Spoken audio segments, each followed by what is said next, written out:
Let me explain our work towards understanding and fixing upstream merge-induced conflicts in divergent forks. This is joint work with Microsoft. Divergent forks are widely used for customization or independent development by saving a lot of effort without starting a project from scratch. Basically, it is created by a fork, and the changes in the forked project are not pushing back to an original project. In Divergent forks, we call upstream for an original project and downstream for a project created by a fork.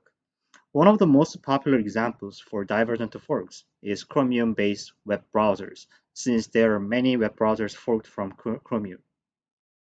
To understand divergent forks, we use data from Microsoft Edge development process, but we believe this study will help to understand the nature of divergent forks. The use of divergent forks seems useful for developing a project, but it has a huge maintenance cost. Since they are forked from original project, we need to regularly merge the changes from upstream for important updates such as security patches and feature changes for compatibility. However, whenever we merge, it causes conflicts like build wrecks or test failures. Let me use a simple example with the commit of Microsoft Edge. Let's say Edge is released in April, and after some time, the Edge team noticed Chromium made some security updates. So the team tries to pull the changes by a merge from the recent Chromium. So, and during this merge, we encounter a build wreck because of the changes from the upstream.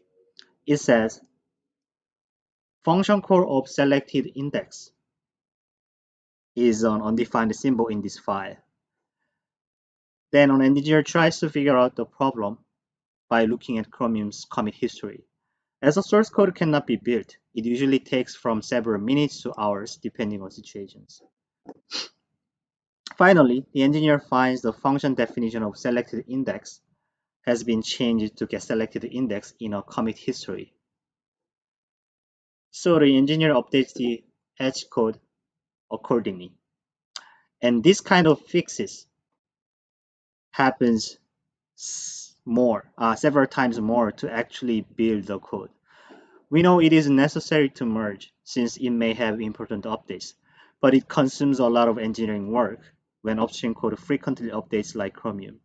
Due to the reasons, we found that many Chromium-based browsers are behind around 1 to 8 versions from the recent Chromium. So can we actually save this cost? To answer this, we studied merge conflicts in divergent forks. Here is the distribution of fixes from merge conflicts. It has three categories: texture conflicts, build wrecks, and test failures. Among these, we found the build wrecks are the most serious. The reason is, to fix the build wrecks, engineers need to look up the history of upstream changes, which can be a lot. So, we further categorize these types of the build wrecks based on causes and fixes. Based on the study, we propose an automatic patch procedure. This consists of two parts: upstream commit pruning and AST-based patch inference. First, I'm going to talk about AST-based automatic patches. The procedure is from two versions of files of upstream. We diff the ASTs of them and infer possible patches. Then, we apply the patches to downstream files. Here is an example for AST-based patch inference. We infer patches by checking definitions, changes, and use changes between two ASTs. For example, here, ASDiff diffs the two ASTs and shows the definition of the function name is changed to from selected index to get selected index.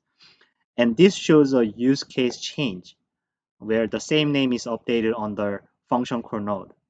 With the consistent changes, we infer the patch and apply it to downstream if applicable.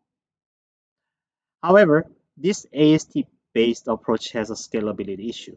As the size of the source code is really large, creating ASTs and diffing them for all files are too expensive, and there are too many commits to consider. So we need to prune the input commits for the AST-based approach. So here is the diagram to describe input commit pruning. First, we need to understand the structure of the edge development process. The dashed lines show branches from top to bottom: upstream, integration, stabilization, and downstream branch. And each dot shows a commit made by each branch. We use integration branch and stabilization branch to resolve merge conflicts. So this area shows one cycle of merge by resolving the conflicts. Especially, build wrecks are resolved in stabilization branch. So let's say we want to fix a build wreck here. Since we are not able to build the source code here, we find the latest compiled version from this point. This latest working version does not have change information after we merged. So it has the original connection of the symbol name, which was not resolved in the build wreck. Then we use a symbol table of this working version to track the definition of broken symbol and file name that has this definition. Next, with the file name we search which commit actually modified this file through this upstream range. This upstream range is between the last commit we merged and the commit we want to merge.